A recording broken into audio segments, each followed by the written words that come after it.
Is it working? Yeah. Oh, sorry, just seeing if, checking if everything's working. I'm Lasse. I'm actually a web designer from Trim, it's a company in Enschede. We have made one LoRaWAN product, and that makes me an expert, so that I can talk here.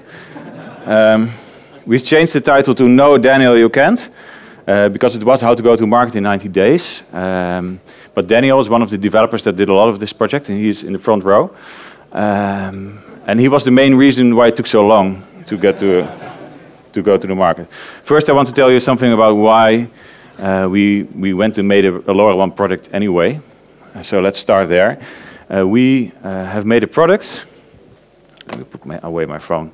That is for the energy usage in Africa. So we believe energy is a basic human right for everybody in the world. And currently, 22% of all the people in the world do not have access to constant power or regular power. That's a big problem. So we believe in solar power microgrids, where you do transactions via blockchain or any other solution. But the problem is you need to have connectivity in all the houses that provide electricity. It's too expensive to place GSM gateways on all the houses. So what we did is we placed one GSM gateway in the center of the village, and all of the houses communicate via LoRaWAN to one central gateway. It's much more affordable. We do this together with Victron. Victron is a large producer of solar chargers, inverters. Maybe you heard of them, maybe not. And this is one of their products. It's a small product. It's the MPPT solar charger, a blue-powered solar charger. And they have a unique feature, the VE Direct port. It's a serial port that also provides minimum amount of power. And that is something we can read out and use. So we thought, well, maybe we can make a product. And we did. It's this one. You can see it afterwards if you like. This one is open, so you can also see the inside. And it took us 90 days. And it can show you a nice dashboard of all the power usage that you have, all the regular information, solar yield, etc. What it does, all the products from Victron provide data to one centralized storage, and then we can read it out on mobile and web. And we did the web application a long time ago, so for us this was a natural extension to the product. So we delivered 269 products in 90 days, so that was from concept, including hardware, software, testing, production and distribution of the first batch. So we thought that was quite a good accomplishment. So let's start with the hardware. We have limited time. The hardware is mainly off the shelf. So we thought, well, let's not try and do everything. We are not a hardware company, although we can do some things. So we have made use of the PyCom LowPy module. I think the guys from PyCom are here as well, which is a great platform, although it has too many features for us. It also provides Wi-Fi and Bluetooth, which we are not using. We bought a off-the-shelf enclosure from Hitachi and some other products as well. The only thing that we actually made was the shield. That's the voltage regulation.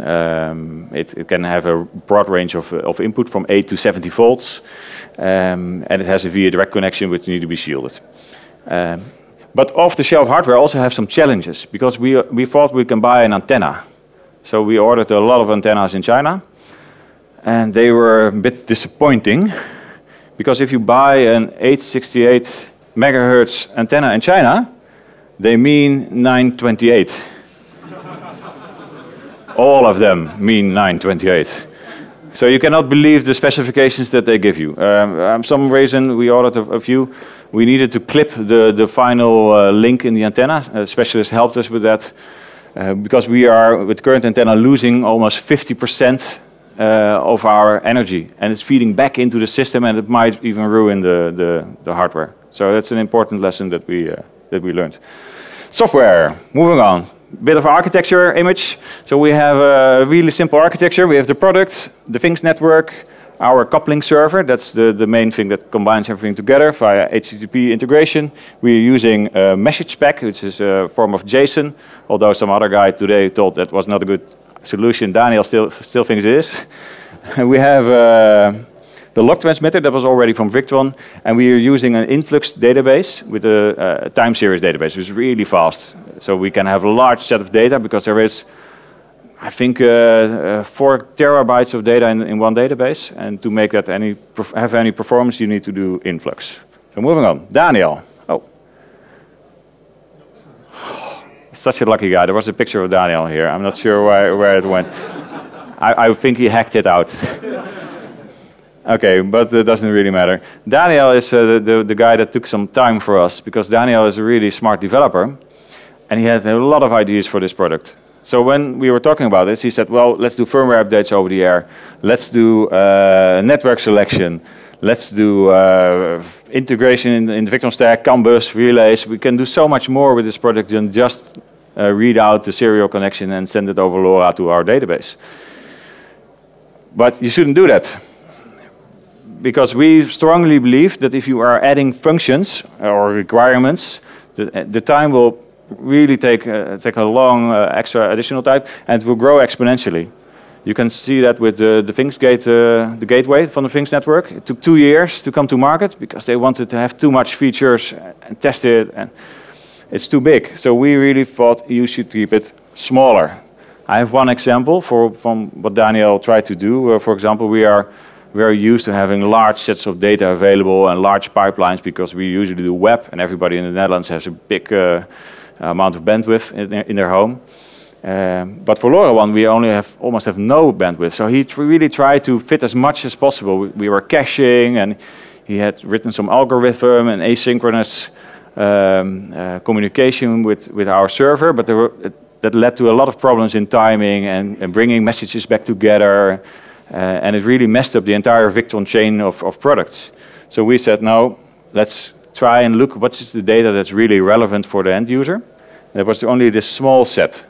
So there's this amount of data that's available from the products that we support, and we are only sending, in reality 8, and we're only sending that once an hour.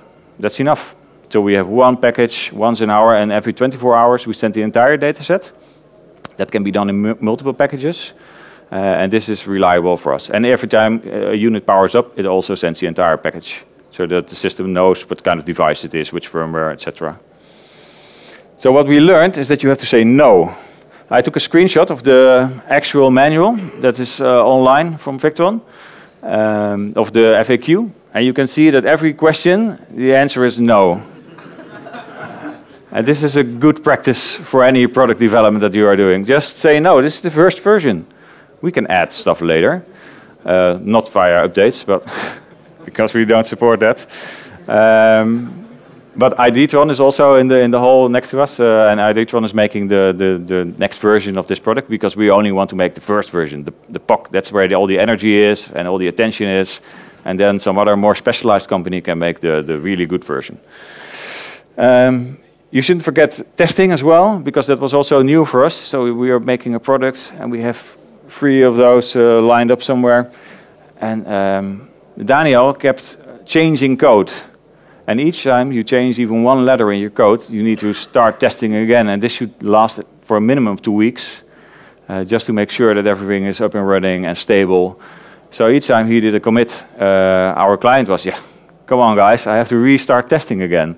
This was a hurdle. I think we spent 2 months almost entirely on testing.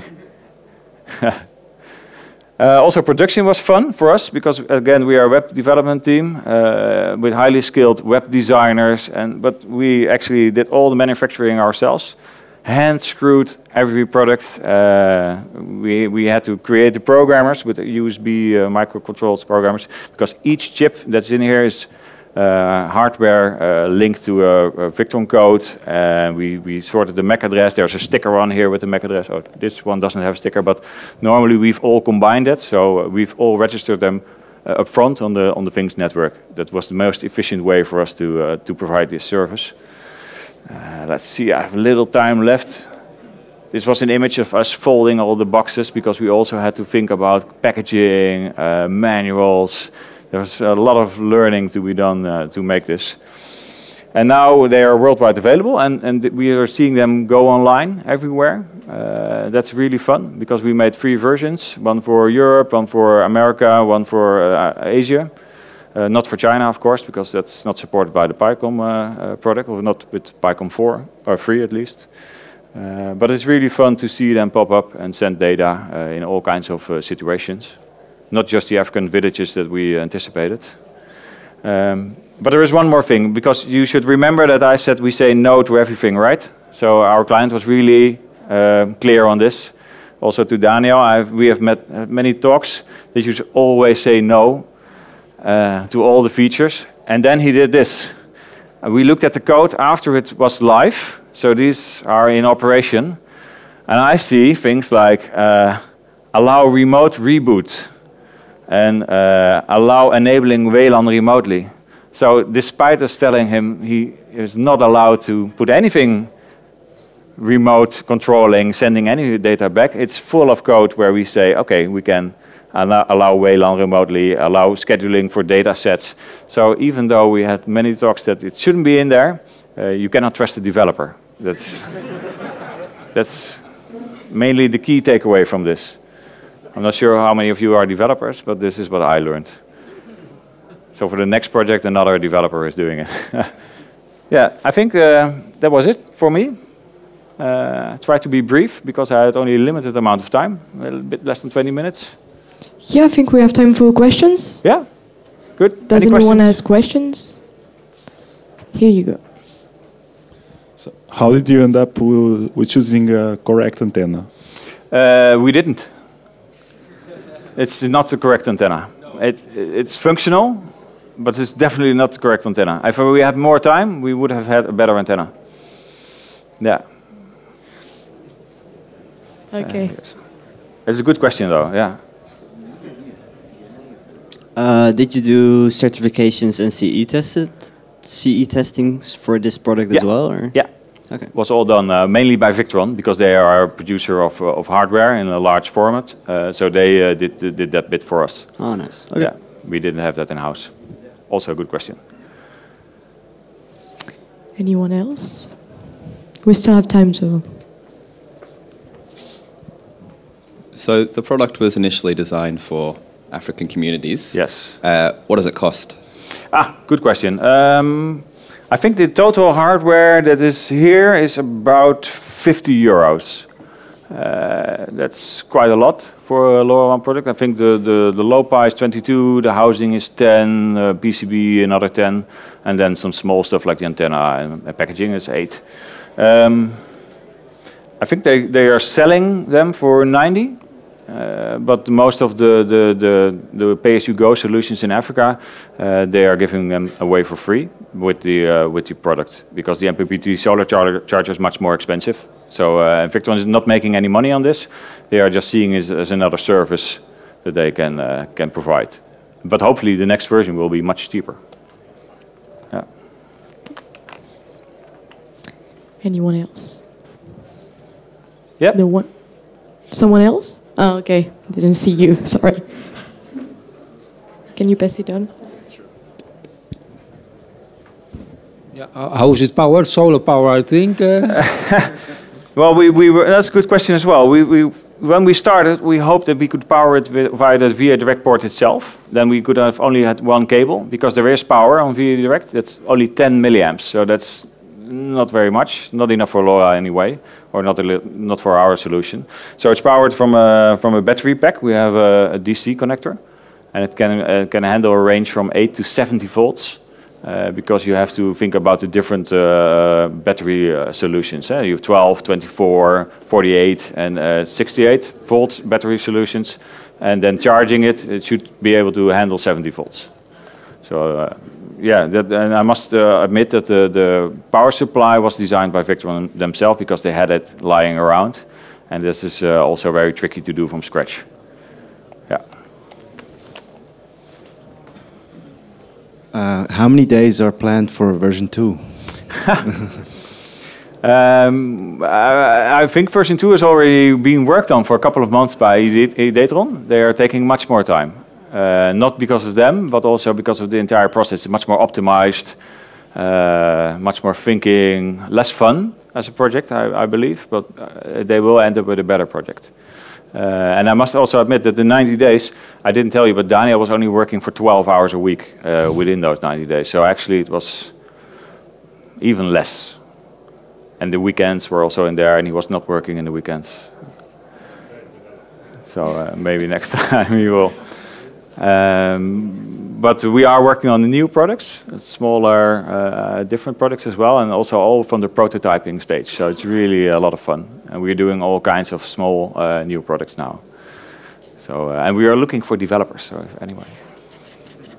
Yeah, sure, anybody can join, that's fine. Okay. More questions? Okay. Yes, you can. Can you pass the mic? You can try. Yeah. Yeah. So. All right. So, what's the manufacturer of the antenna? And even though it's not the right frequency, how does it perform beyond putting RF back into the board? And I asked that because I think I have that same PCB antenna in large quantities. I must be honest that I need to look it up. I will tell you after I need to check with our product list. Do you remember, Daniel, the manufacturer from the antenna? China. Some random vendor in China. Yeah, random vendor in China. That's it. And performance-wise, it's doing okay because we are testing it mainly in our area in Enschede, and we know that it's connecting to gateways that are really far away. I have no good data, so this is really a part that you need more expertise on. The antenna bit is probably the hardest of the entire LoRaWAN thing. I think we can optimize it and increase the range by 2 or 3-fold even. But now it's definitely making 4 kilometers, so that's okay. In open, so not indoor. It's enough. What were the selection criteria to go for a PICOM board if you don't use Wi-Fi and Bluetooth? 0. A colleague of mine said, "Look at what I got. It's a low Pi." No, I went there as well. They are based in the Netherlands. I like that. They have a really good solution ready to go.